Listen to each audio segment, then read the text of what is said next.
Saya juga kaget, saya juga kaget. Jadi saya itu jelas itu tidak benar ya. Tidak pernah ada rapat seperti itu. Saya juga jarang berhubungan dengan Wakil Menteri Pertanian. Mungkin saya pernah ketemu sekali sepintas. Saya urusannya selalu kan saya menteri.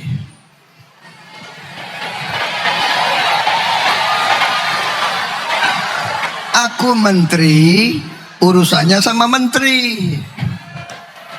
Jadi pertemuan saya sama Pak Yassin Limpo, hubungan saya sangat baik. Saya tidak ngerti ya, ini ulah-ulah macam apa ya. Dulu di fitnah lebih gawat lagi, Pak. Mau kudeta lah, mau inilah, mau itu. Sedikit-sedikit mau berontak, nggak tahu muka saya muka kudeta kali ya.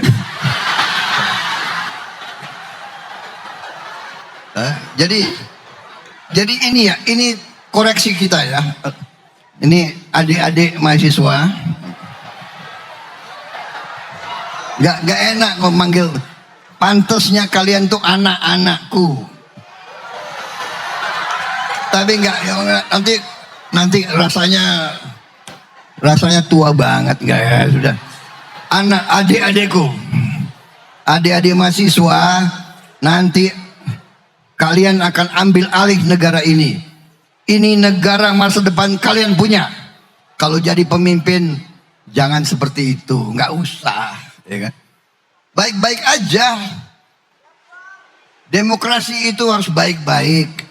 Dari dulu saya punya guru-guru yang mengatakan kepada saya, Prabowo, kalau kau difitnah, ya kan, itu tandanya kau diperhitungkan. Ya. Dan biasanya fitnah yang semakin kejam itu membalik kepada orang yang menyebarkan fitnah. Jadi saya nggak pernah urus, saya serahkan kepada yang di atas saja. Mudah-mudahan yang lontarkan itu ya sadar ya. Gak usahlah diterus-teruskan budaya kayak itu. Itu memalukan itu, benar nggak ya? Ya masalah bangsa kita terlalu banyak, terlalu besar. Dan ya udah, nggak benar itu ya.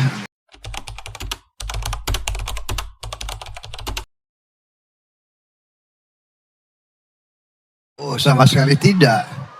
Anda harus tahu maksud saya, tidak boleh ada politik uang. Tapi kenyataannya kan, orang yang istilahnya menghalalkan segala cara akan melakukan.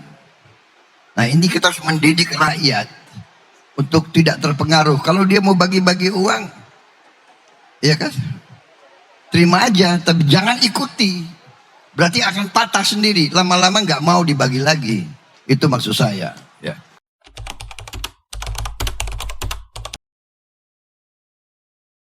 Pak Zulkifli tidak nyapres, tidak nyagup, tidak nyalek, tidak nyabut. Dia tidak mau jadi kepala desa pun. Jadi dia orang yang suka sedekah. Dia di Lampung membangun sekolah unggulan. Sekolah unggulan yang dia bangun dengan uang dia sendiri. Dia seorang pengusaha. Sebelum masuk politik dia pengusaha. Dia suka sedekah. Dan dia sekali lagi tidak nyalek, tidak nyagup, tidak nyabuk, tidak menjadi wali kota, tidak mau jadi presiden.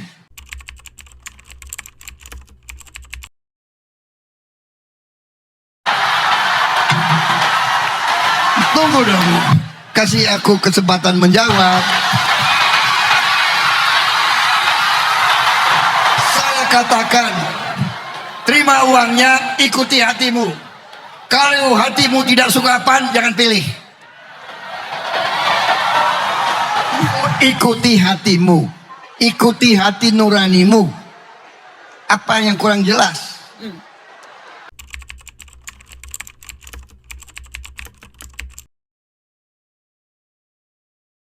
Tujuh. Setuju.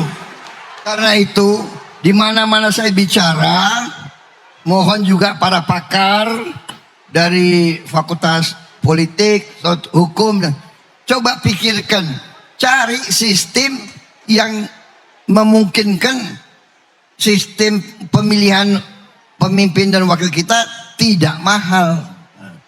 Mari kita belajar. Kalau kita belajar di negara-negara lain ya pemerintah yang banyak ambil alih biaya untuk politik. Kemudian sistemnya dibuat supaya tidak mahal. Ini yang saya inginkan, saudara.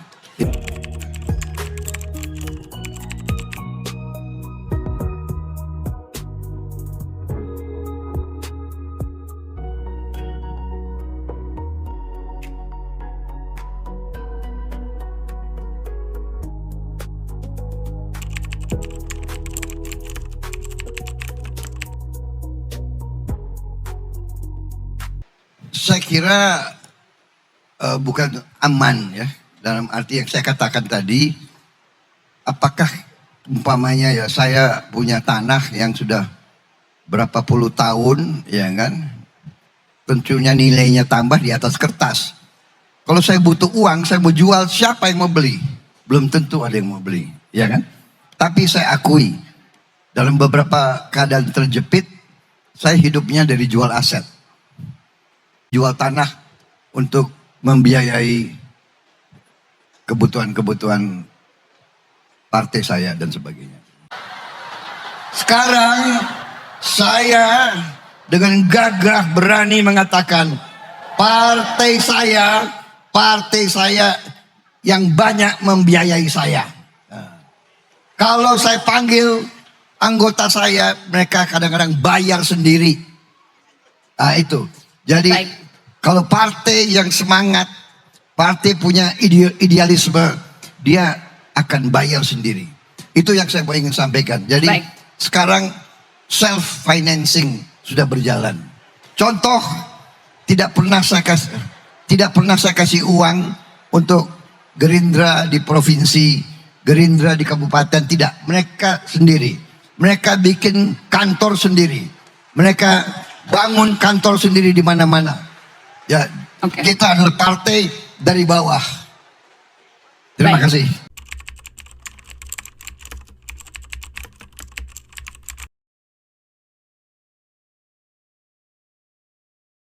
Tunggu. Ada jawabannya. Dua calon itu sudah saya coret.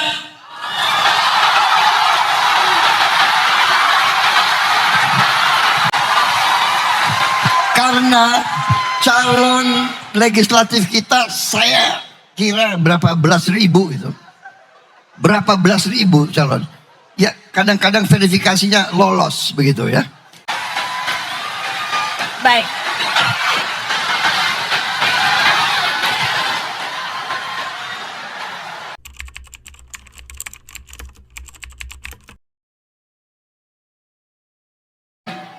Ya jadi menurut pendapat saya apa yang sudah ada sekarang sudah cukup menjera.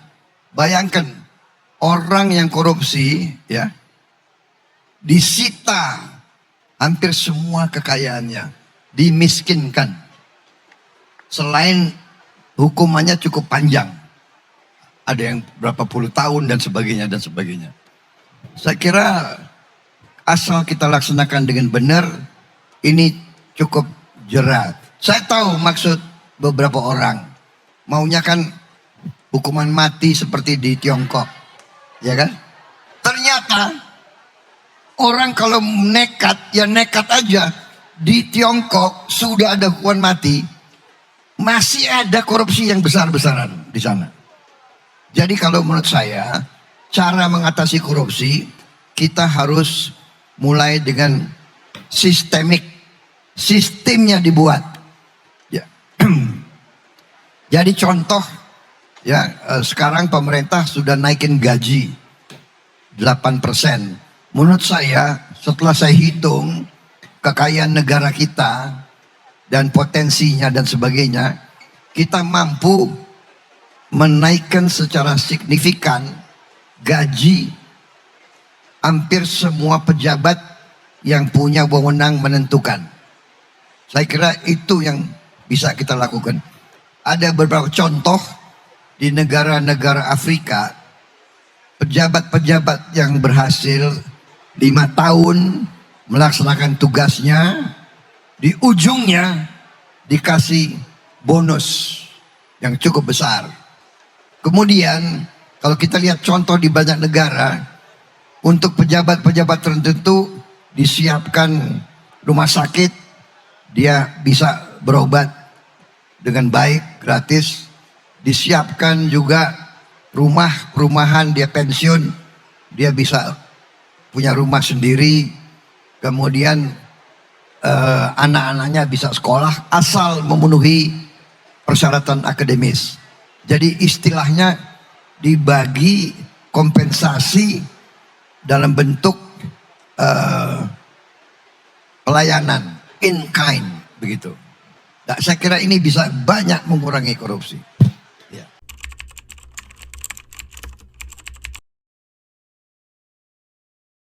Saya kira semua institusi harus kita kaji, yang mana kita rasakan kurang pas ya kita perbaiki. Itu namanya reformasi hukum, reformasi institusi dan sebagainya. Saya kira yang paling penting adalah pengawasan diri, ya, otokritik atau auto pengawasan. Kita minta semua institusi membenahi diri, dan itu harus dikendalikan oleh sistem yang kuat, dengan sistem audit, dengan BPK yang aktif, dengan BPKP yang aktif, dengan KPK yang aktif. Ini membuat jerat. Kalau kita lihat kepolisian sekarang, kita lihat beberapa jenderal-jenderal pun dihukum. Jenderal-jenderal yang seolah berkuasa bisa dihukum. Ini juga terjadi di lingkungan komunitas pertahanan. Ada beberapa jenderal yang menyeleweng di lembaga-lembaga kita.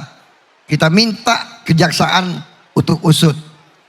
Kita berikan kejaksaan, dan kalau tidak salah mereka sudah dihukum, mereka dalam penjara sekarang. Jadi saya termasuk yang undang BPKP, BPK, KPK dan kejaksaan untuk masuk ke lingkungan Kementerian Pertahanan. Ya, kita nanti akan kumpulkan stakeholder, pakar-pakar hukum dari berbagai sumber, dan kita cari yang terbaik untuk bangsa. Kita harus cari yang terbaik untuk bangsa. Saya kira ya, kita ini membangun negara pasti banyak kita kecewa, pasti banyak yang kita tidak puas, ya kan? Saya kira itu wajar, ya kan? Dan memang benar bahwa harus ada pengawasan, karena kekuasaan condong untuk membuat orang korup. Semakin kuat, semakin absolut kekuasaan, semakin condong orang berbuat korupsi yang absolut juga. Jadi harus kita awasi terus, harus kita cari upaya-upaya memperbaiki, begitu.